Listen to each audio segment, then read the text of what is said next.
Hey guys, welcome back. It's time for weekly favorites, and I'm just going to jump right in. This was kind of a shorter week for me, just because I'm still kind of trying to get caught up from where I was sick, and so the last week I sort of filmed kind of late in the week, and so I just didn't have as much experimentation time this week, but anyway, we're getting back on track, so here we go. The first thing is that I pull out my Solutions Winter Fabulously Clean Cleanser. This is a facial cleanser. So this is one that is meant to kind of get your makeup off without really making your skin any more dry or damaged than it already is in the winter time.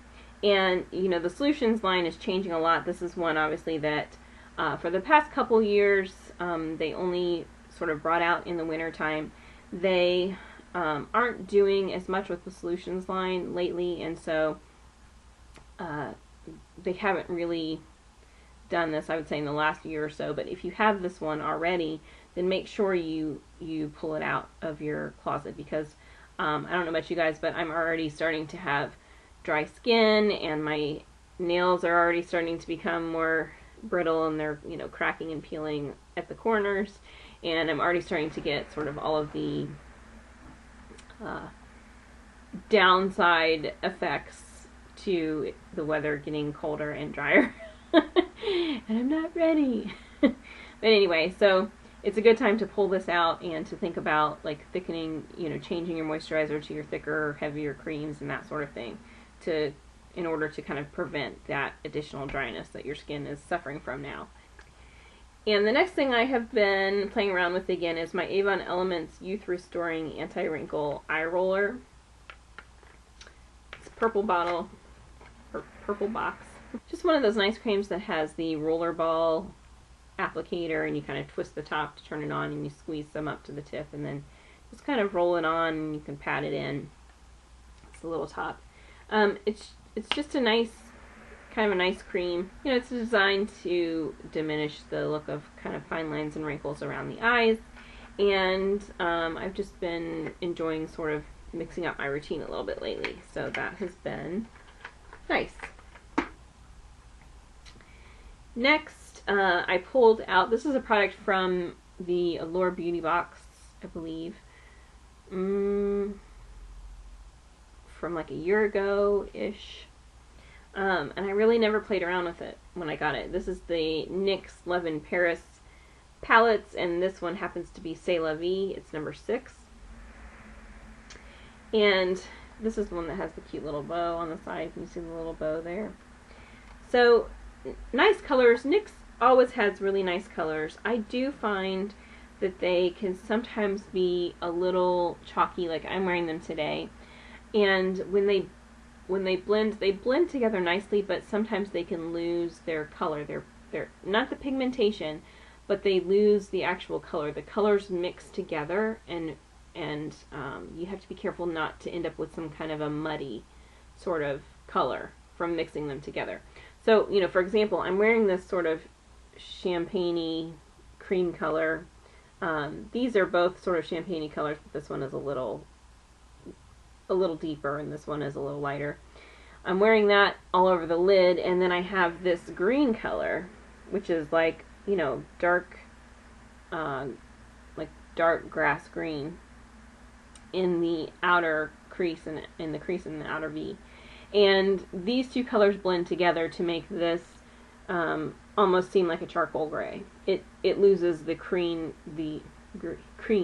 it loses the green color altogether. So you kind of have to be careful with these, that you know, play around with them on your hand first. Like if you're somebody who likes to kind of make your makeup sort of go with what you're wearing, and you're wearing something that had that color green in it, you know, you would be disappointed if you put these on and then it blends out to charcoal gray, because that's not what you wanted, right? So these are ones that I always recommend to kind of experiment with them first on your hand, so you know how they're going to end up looking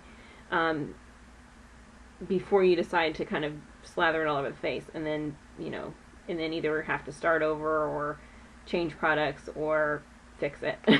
Okay, so, but it does have really pretty colors. There's plum, there's also kind of a more of a mossy green here. Then there is, this one is kind of a, like a sparkly black. There's a lot of sparkle to these. There's a brown, like a dark brown, and then this one over here is kind of like a tan color, beige color, light brown color.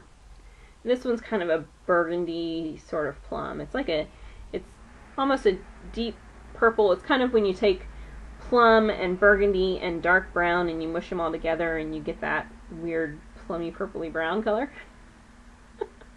that weird plummy reddy brown color.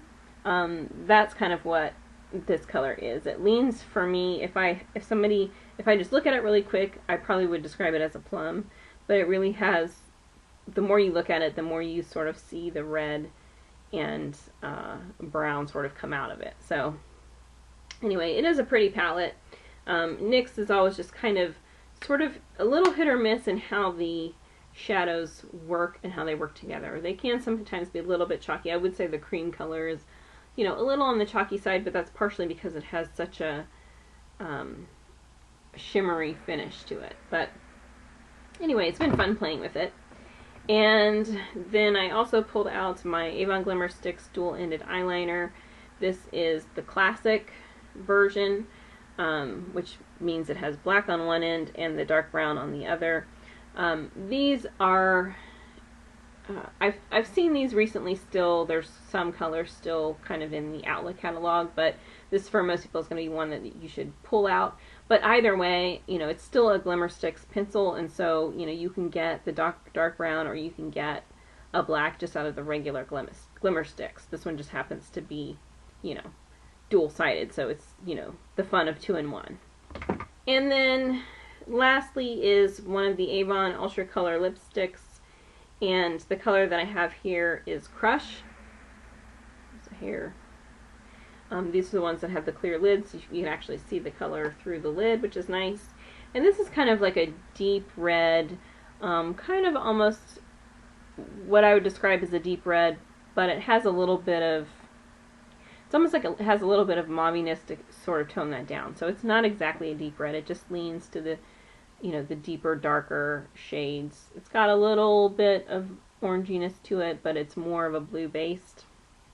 You know, it's kind of like if you take every kind of red that you can think of, a mauve red, an orange-based red, a blue-based red, a brick red, a real red, and mushed them all together, this is what you would come up with. It has like the best of all the worlds in it. So, really pretty color.